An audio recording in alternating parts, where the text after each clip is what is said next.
my system one.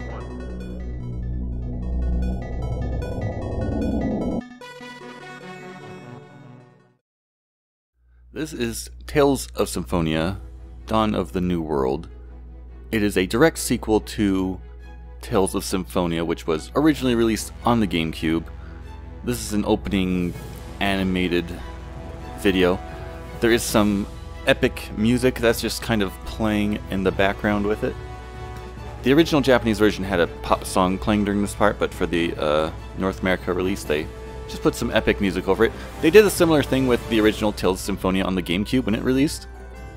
This is the only instance of an animated cutscene like this.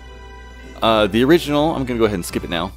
The original Tales of Symphonia, it had some animated cutscenes like that throughout the game. This game does not have those. And, I mean, I guess there's a reason for that, because this game actually has, I guess, cutscenes that are animated with the character models. This game has in-engine cutscenes, where the original game didn't really. They just had the characters stand around and talk and stuff. We are going to go ahead and open up this file here. It is at the end of the game, and let me go ahead and start explaining. Now, ordinarily I wouldn't compare this Tales game to other Tales games in the series even. However, this game is a direct sequel to another game.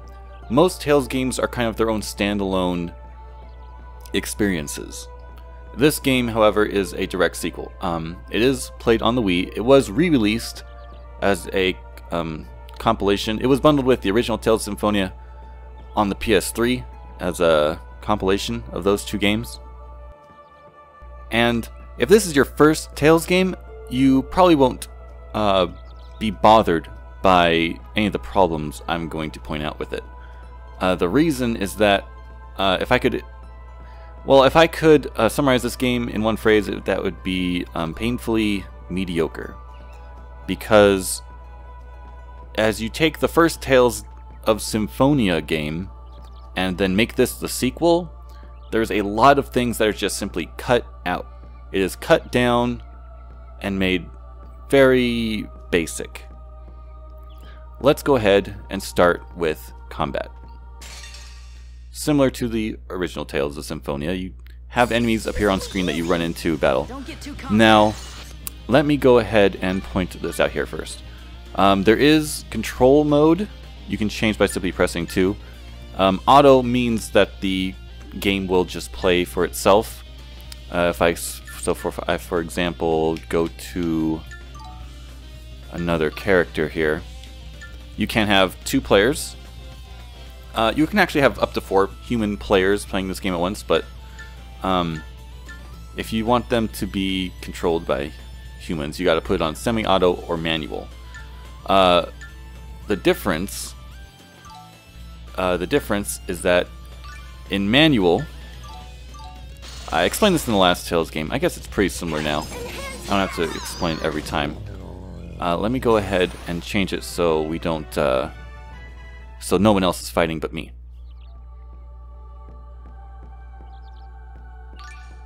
I'm gonna go ahead. You cannot play as monster characters. You can recruit monster characters to join you. That's new to this game, but you cannot play as them. So let me go ahead and throw in these characters, and then I'll set them all to semi-auto, just so the game thinks there should be a human controlling them, but there won't be. Let's go ahead and get into another battle. Oh, here's a treasure chest. Oh, but I can't carry anymore. Now, as similar to the original game, you can move left and right. If you double tap back, you can backstep. But you cannot move very fast going backwards. That's different. You do move slowly going backwards unless you double tap to jump back. Moving forward is pretty fast. And you can hold Z on... This is a Wii Remote and Nunchuck control setup. If you hold Z, you can block. And if you press... So originally in the original Tales of Symphonia, it was the first game to go 3D, so combat arenas were still only left and right movement. No way. If you, however, in this game, if you just hold Z for your blocking and then move, you can then move in any direction you want. So that is kind of a nice thing. All the 3D games after Tales Symphonia allow for this free movement. But this game, it just gives it to you right out front, which isn't bad. That's not really a complaint. It's just something to note. The next thing to note is that how combat works. Let me switch back. Am I in manual? I am not. Let me go over to manual, just to point out. I'm confused right now. So if you're on manual, you can just hit the attack button and you'll just attack where you are. If you're on semi-auto, whoops, there we go. You can just switch instantly by pressing 2 at the bottom. I didn't realize that, but let's get into another battle. Something that's different about this game is that it does matter if you hit an enemy from behind or if they get you from behind. If you get them from behind, the crack color will be green instead of just white. If they get you from behind, it'll be red, and your party will get dizzy for the beginning of the battle. Otherwise, the enemy party gets dizzy for the beginning of the battle, as you saw. So there's that small difference. And then, like I was going to say, if you are on semi-auto and you hit the attack button, the character will automatically run up to your targeted enemy and attack. I'm glad we won. Something else to note, I guess I should just go straight into differences. So, the story of this game takes place just a few months after the original game. So it is a direct sequel. Like, all the original party members are in this game, and they can join you. However, they are only guest characters. And by that I mean they do not level up. You can't change their equipment. It is set how it is. You can't basically do anything with them. You can play as them, you can have them in your party, but you cannot change them or customize them in any way, unlike the other 2 main characters, Emil and Marta. They, you get equipment and you can change what they are. And you can play as either one as your avatar character. So you can move around and play as either of them as the first player. Don't get too confident. As you see, like right here. And both of them are viable, I'd say, as playable characters. That is something that is not the same for every Tales game. Not every character in your party is viable as a character to play as like the entire game. The other characters, however, the original cast that joins you, you can play as them if you're second, third, or fourth player, but you cannot play as them as first player. You cannot switch them to be the lead character in your party. Basically, they cannot appear on screen as your avatar character, and therefore you can't play as them as the first player, unless in battle you can change character by pressing C. So you can change your character that way, but that would require you at the beginning of every battle to pause it, press C to be able to pick if you want to play as a different character. So it's not very practical. Other than that, strategy, if you remember from the first game, there were a lot of options for how you want your characters to act. There was like 3 different categories of action, movement, and just TP usage. Here, you only have attacked freely, reduce enemies, so take out the enemy that's weakest, hold on to your TP at 25% or 75%, and then hold position, which is do nothing. Those are the only strategic options you have for how you want the computer or the game to control the other characters that you're not playing as. And then you can change formation, which is just the starting formation of, how you begin a battle. It doesn't really... None of the characters are going to hold to this diagonal position, because everybody moves around in battle, so that formation thing is really worthless. Of course, you can still change equipment in the middle of battle if you really want to.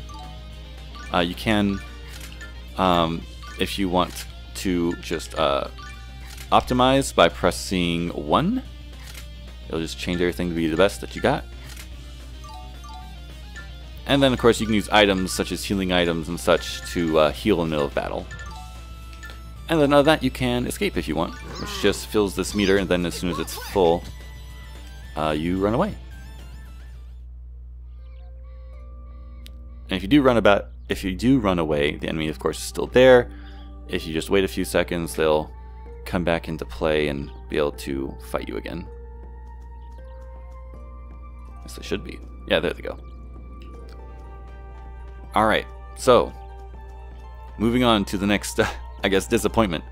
The world map. The world map in this game is a menu. You no longer have exploration options. You simply choose a location to go to, and that's where you go. Now, without spoiling anything of the first game, you should expect the, I guess, certain places to exist together in certain areas, and they do. All the locations are here, except the lack of being able to freely explore the map on foot yourself kind of removes that, I guess, excitement of exploring the world after the events of the first game. So that's kind of disappointing. The game does start you off in Lewin. Emil is from Lewin here, and so it kind of follows his story and what Marta, she shows up. She actually has a mission. She's the one that kind of gets the story going. And Emil basically is some guy with self-confidence issues, and a couple of people, including the original cast, kind of interact with him and get him to figure out what's going on with him. He has a history that is mysterious, of course, and that is how the game goes on. Other than that, you may notice X-Spheres are gone. Supposedly these characters don't fight using X-Spheres, but that was kind of the reason why they were able to fight in the first game. So there's no like EX gems or anything. There are skills that you customize. You learn these skills as you go out to the game, and you can equip them, unequip them, and they have various effects. I can go ahead and take off a bunch of these. There's a lot of add combo ones where you can just keep mashing the attack button like up to 6 times before you use a special attack, because you know, there used to be an idea of you throw in a few normal attacks and then you use your special attack, which uses TP to use, and there was some kind of balance in, you know, how you use that. Now there's just like 6 regular attacks, so you may not even need to use a special. But even if you do, you know, probably won't run out of TP unless you're just mashing the special button. So there's not a whole lot of challenge in managing that.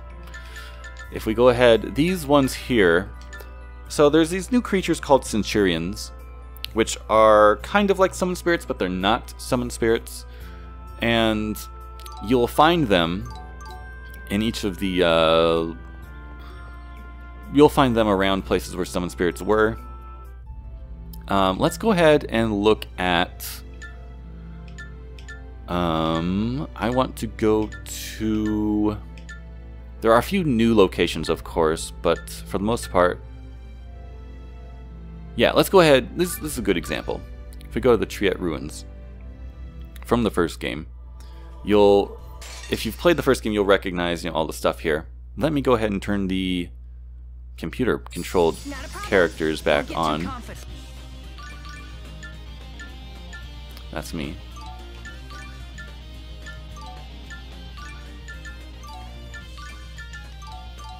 Just so we can get through this fast. Ooh. Okay. That was easy. So again, yeah, I am at the end of the game. This is an earlier part of the game, so all the enemies are going to go down really easily. So if you remember kind of how things went,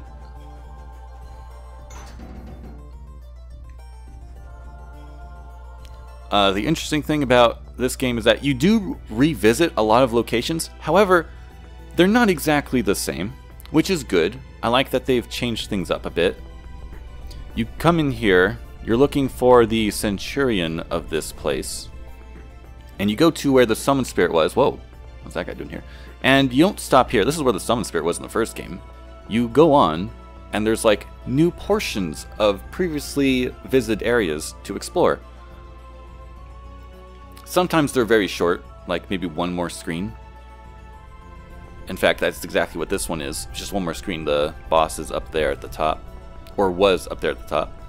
But yeah, if this game doesn't throw in a lot of new puzzles in the already explored area, then they'll have a new area with more puzzles in it. Like some areas you just zip through the portion that was in the last game and you go to a whole new area which is longer. This example is they did have puzzles in this already explored area of the first game, and they just had an extra one at the end there. So it's interesting that they do add areas to the already existing game. They don't just completely ignore the old areas of the last game. I mean, I guess you could see it as they're reusing assets, but the first game, the character models were completely different. They were very small and simple. These have fully animated character models. Don't get too confident. So I mean, if you just even look at Genus and Colette down there, it did not save my settings for... That was pretty Like easy. you can see the character models are a lot bigger and more detailed than the first game. So I mean, it has that going for it, but that's just, you know, a natural progression of technology and stuff. If you look at the bottom left there is some elemental circles things going on. That may be difficult to demonstrate without going to a later area of the game, but the basics is that, let me see if I up the difficulty, if that will make the enemies be able to withstand more. So basically your moves, a lot of attacks I should say, have elemental properties to them. In fact, if I go in here, change a lot of these to simpler things, because I'm tying it to these skills I put on. This turns Blade Fury to have Ice Elemental. This one adds an Light Elemental to Savage Reaper. So I've got Blade Fury at least. But if we go into another battle, and I use some attacks.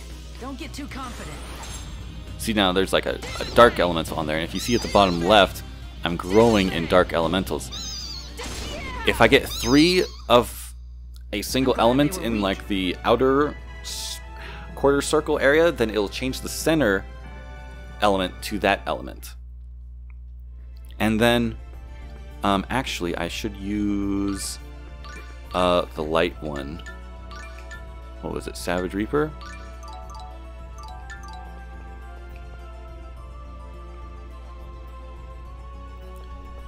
Basically, as you have these elements added, can't carry anymore.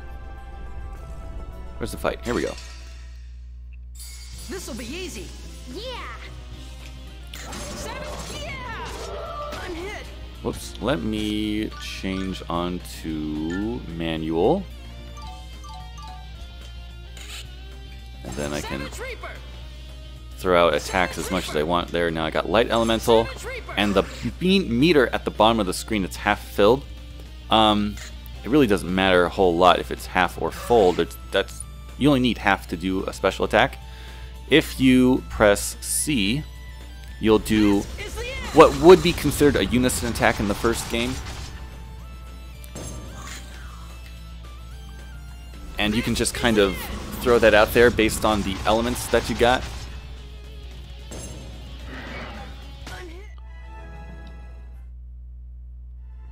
So the bar at the bottom is not used for the unison attack replacement. The element thing just works on its own if you just hit see if you have the option with an element. You can see the elemental affinities. She's light, ice, lightning, darkness. So you can get the, I guess, paired attacks with the monsters in your group. The monsters are similar to the main characters in that they do level up, and they don't have equipment that you can customize, of course. So you can't customize them at all. Oh, I guess you can put items on them. Accessories, I should say, not their other weapons. And they do have skills, but you can't change them? No, you can. Okay. So you can change their accessories and their skills. And they do level up. They also carry their levels over on New Game Plus. So yeah, this game also has New Game Plus, as is a tradition with, I'm pretty sure, all the Tales games. It does have a grade shop, so the grade that you get at the end of battle is what you use to pay for it. Probably don't need to explain that for every Tales game going forward. But there's nothing really unique about the grade shop. It's just kind of its own basic thing. The first Tales game had like relationship levels, and who you got along with best kind of changed dialogue in the game. This game has none of that. It's pretty much just, you know, Emil and Marta, who are the real characters of this game, because the original cast is they're just guest characters. They come in and out of your party whenever they want. Of course, by the end of the game, they all are in your party. Lloyd is sort of cast as a bad guy in this game, so there's that. So that's disappointing.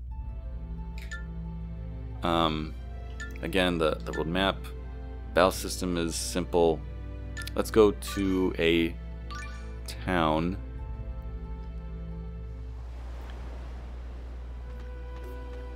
And the cats work differently because, you know, there's no world map to explore. They don't do anything for you there. Instead, they work with your party. Oh yeah, cooking is not a thing you do for your party at all in this game. It's only for your monsters to help them evolve, I guess you could say. So if you cook certain meals for them at a certain point, they'll have the option to evolve like so, which gives you different types of monsters, which is a class change, and then they can level up again.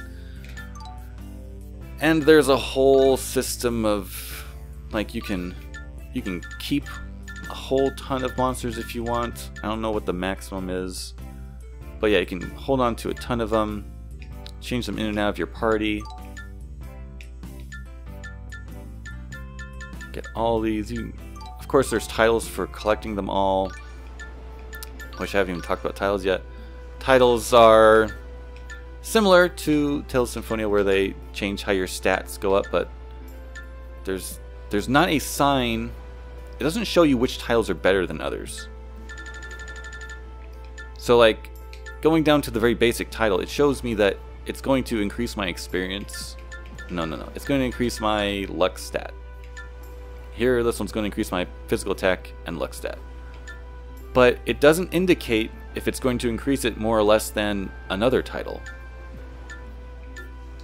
So, physical attack, dexterity, luck, physical attack, dexterity, and luck, like, they're both the same indication of those stats are improved by having this title on, but it doesn't tell you if one does either stat better than the other title. So you just kind of have to, like, know, like, these Master of Black and White, these are tiles that you get at the end of the secret dungeon, I believe. So I just know they're the best titles to have for my stats.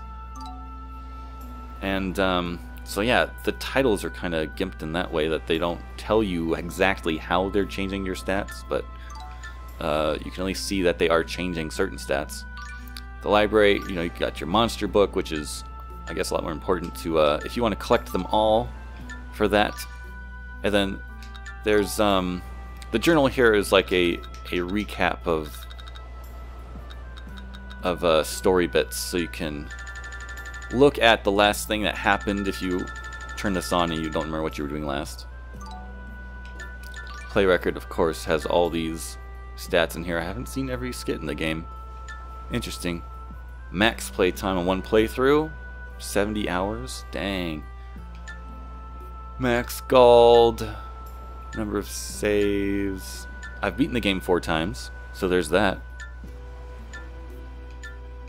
A lot of kind of worthless stats. Wow, number of escapes was the one I just did.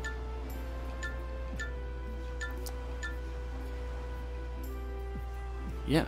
So, oh yeah, max grade. So there's not like a 20 grade max per battle in this game, so that's nice. You can get that.